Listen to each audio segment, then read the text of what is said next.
Greetings, this is Jerry and Bonnie Dickinson. We are coming today to share with you what a couple of people have learned with walking with the Lord and the Holy Spirit, the wonderful love of Jesus Christ for 400 years, seems like to us. We're looking at the writings of Ephesians, amazing book. Paul spent a lot of quality time there and they responded to him.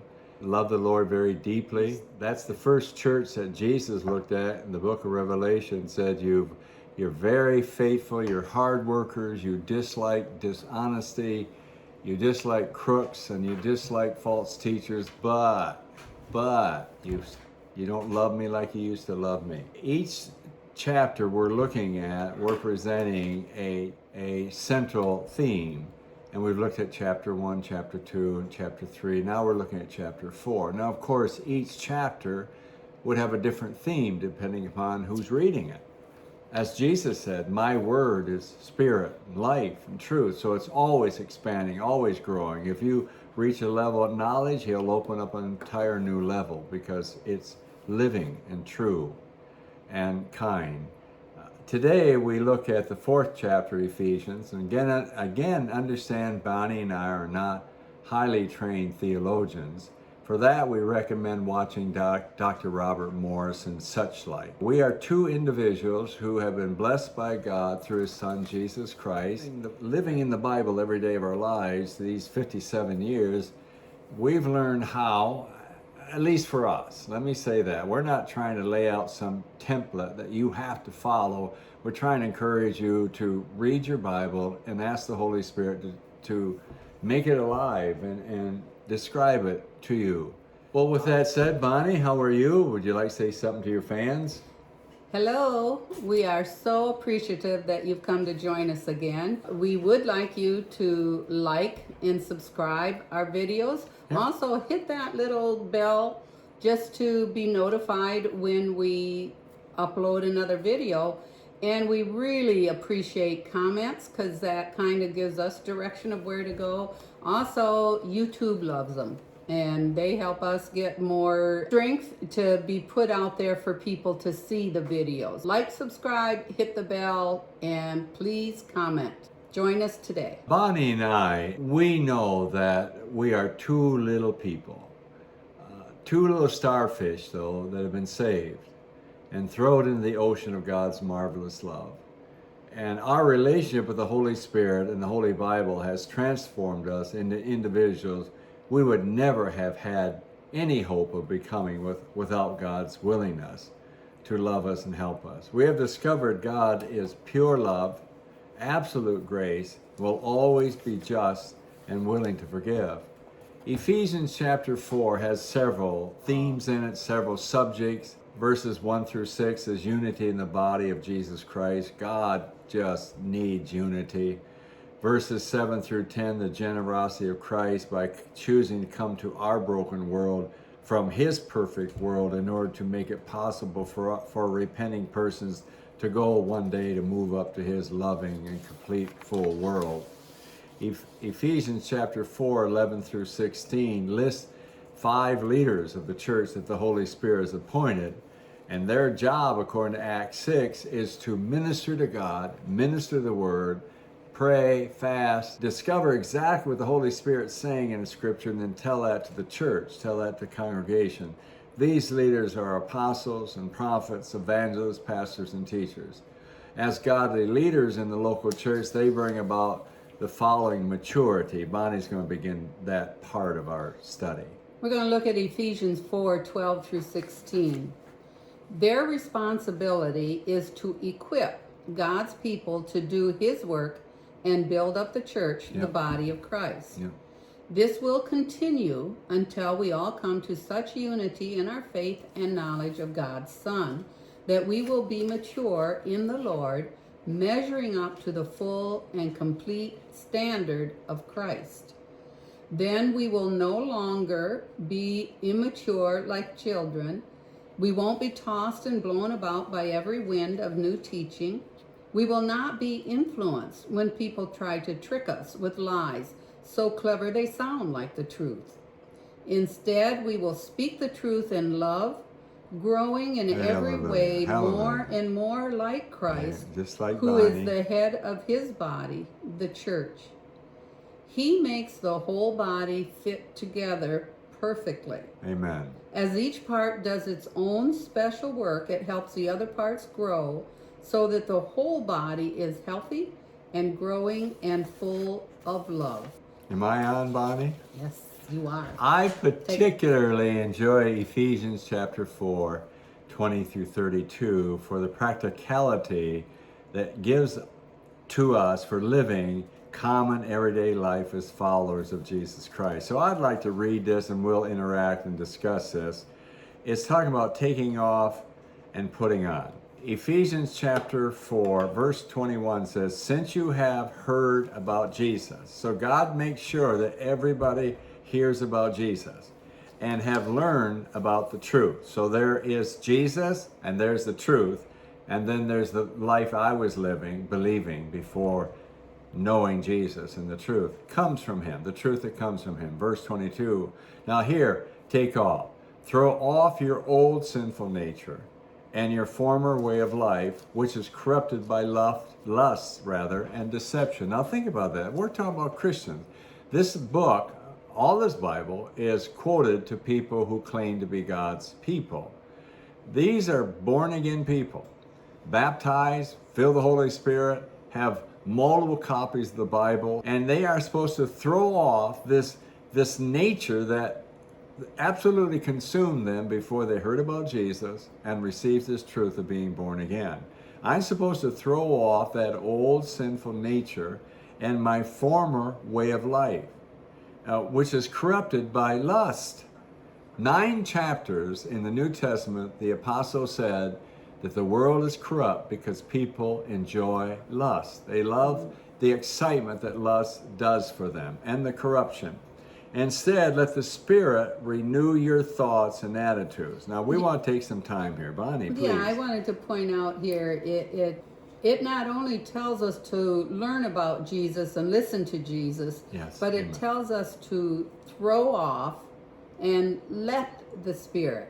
So that's putting responsibility right back into our lap. Absolutely. Jesus saves us and fills us with his Holy Spirit, but he expects us to cooperate with him in learning to be like Christ and learning to be mature. It's not just that, okay, so I got saved, Christ is living in me, I am saved, but he expects me to start working at becoming like Christ. It's my responsibility to learn what Christ expects from me, to learn what characteristics and attitudes that I'm supposed to have, and then I, through Christ's strength and power, learn to become those things. You think about this thought, Bonnie. Instead, let the Spirit renew your thoughts. Do you think thoughts really have that much authority in our lives? You know, you can listen to people who know all this stuff and study it all. The minds and everything that goes on starts with a thought. The one thing that we don't seem to recognize is that we are in control of our thoughts if we want to be. It doesn't mean that something might not pop into our head that we don't want, but we can recognize that, then stop that thought and go on to a new thought. But then we also have to know what are the new thoughts we're supposed to put in our head, which come from reading scripture and communing with God. Thoughts are everything. Thoughts control our lives in every situation. It's interesting. I did some quantum physics studies, and these brilliant people made it very clear that when you have a thought, subconscious or knowing thought, one that you entertain every day, it actually creates and sends off hormones, and hormones changes your body, starts giving feelings in your body, and will actually stir up anger, aggression, or hopelessness, or whatever. It starts with that thought. I actually like the teaching of Dr. Caroline Leaf.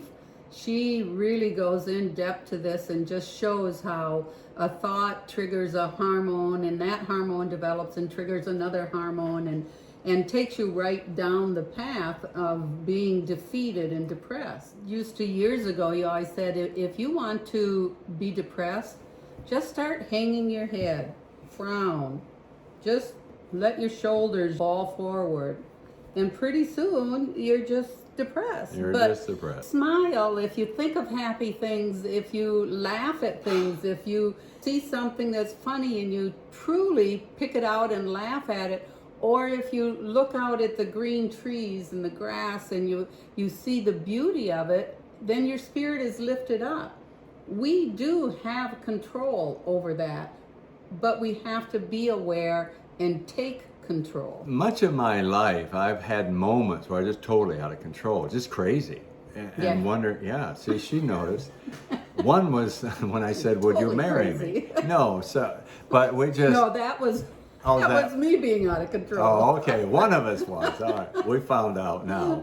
And so I started watching Joe Dispenza, Dr. Joe Dispenza on meditation. When you just sit there with your headphones on and listen to that voice, just take you into a quiet state. Now, when you start coming out, the Holy Spirit showed me 7 things, 7 thoughts and beliefs that I had about myself, all self-destructive. No grace, no forgiveness, no love, nothing. But what that did was, through the years, a small boy created hormones. And you'd have hormonal takeover.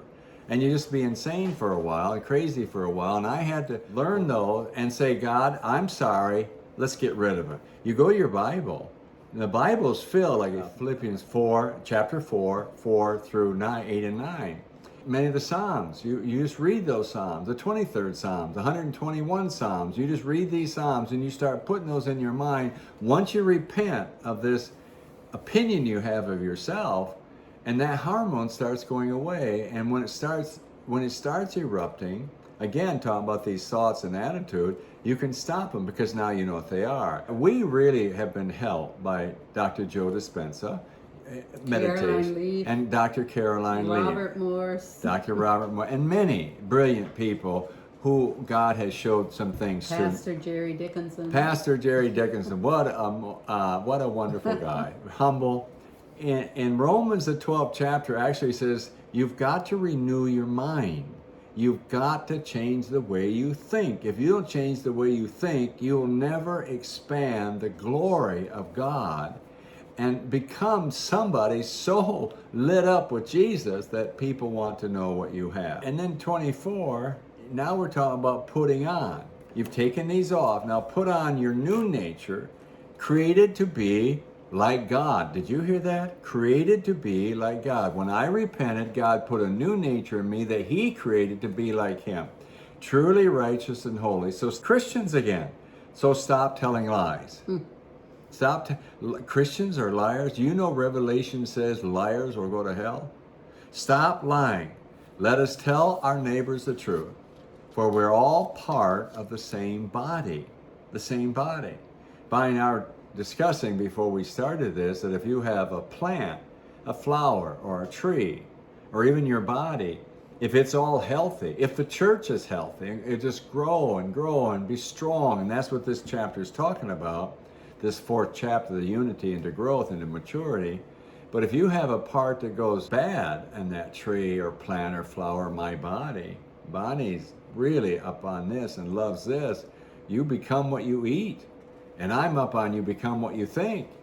And what you speak explains exactly or reveals exactly what's in your heart. But I'll get back to this. And don't sin by letting anger control you. Wow. Don't sin by letting anger control you. Don't let the sun go down upon your wrath. 27, for anger gives place, a foothold to the devil.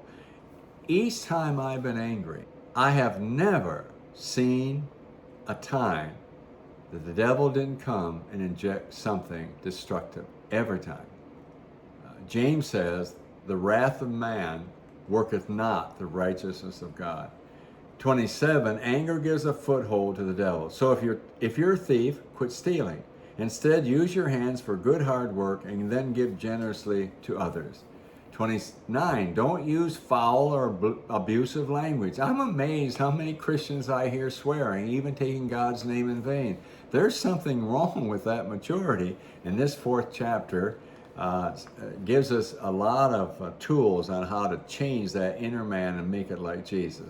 Let everything you say be good and helpful, or King James, edify, build up. Do you know that everything out of my mouth is supposed to build her up? Remember that. I'm trying to. Okay. Let everything you say be good and helpful, so that your words will be an encouragement to those who hear. Verse 30. And do not bring sorrow to God's Holy Spirit by grieving it. I remember decades ago I read that. I said, Lord, I don't understand. He said, Jerry, you can hurt me. I can be hurt by my people. My Holy Spirit can be hurt. Don't grieve the Holy Spirit by not obeying Him, by not trusting Him. He's there to teach you how to trust me.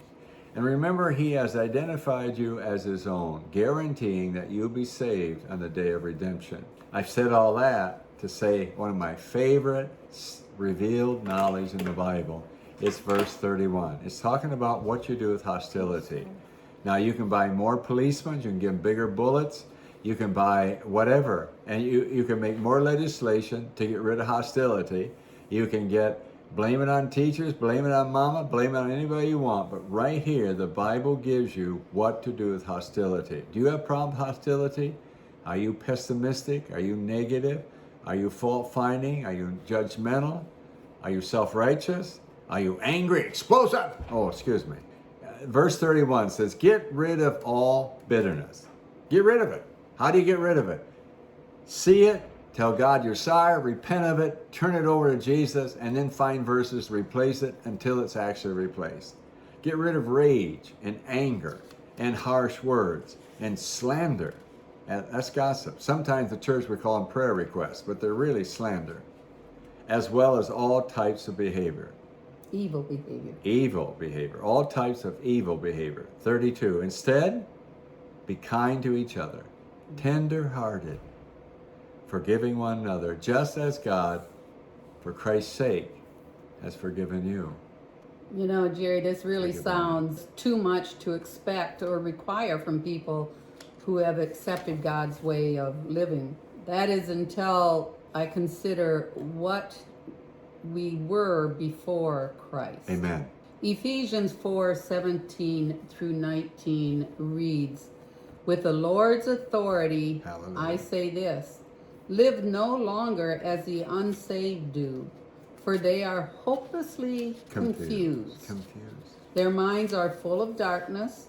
They wander far from the life God gives because they have closed their minds and hardened their hearts against Him. They have no sense of shame. They live for lustful pleasure and eagerly practice every kind of impurity. Yeah. When we look at our society today, across the world, this is exactly what we see. But now you have scripture, you have a little encouragement. So read those scriptures, study those scriptures, talk to God about it. We will see you in a few days. Before you go, please like, subscribe, hit that bell, and again, give us some comments. Let us know what you're thinking, and we will see you next week. Toodles. God bless. Thank you. Love you.